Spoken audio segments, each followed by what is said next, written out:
Hello, I'm in a 2008 Toyota Avalon, and today I'm going to show you how to control your heated or cooled seats. So just right down here in this particular model, we've got one for the driver's side and one for the passenger.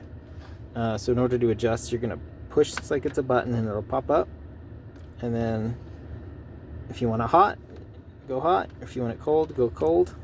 And then obviously you want to give it several minutes for it to fully kick in once you've got your chosen setting. But that's it. And then say for some reason you've done this and you've waited for quite a while and it seems unresponsive with the seat.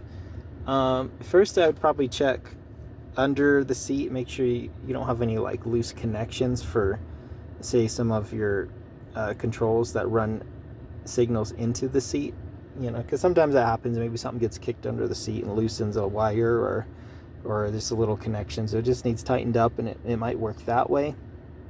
Otherwise, if that doesn't fix it and you're not seeing any obvious, probably worth at that point going to some sort of local mechanic of some sort that can run some sort of diagnostic tests on it to see if maybe it's throwing codes for something needed. Might unfortunately have to go as far as to like replace the whole seat or something like that, because typically all these seats are integrated units.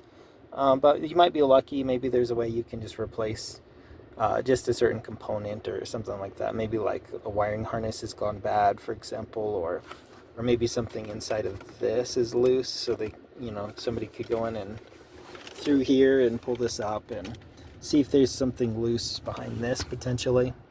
But otherwise, I hope that was helpful and hope you have a wonderful day.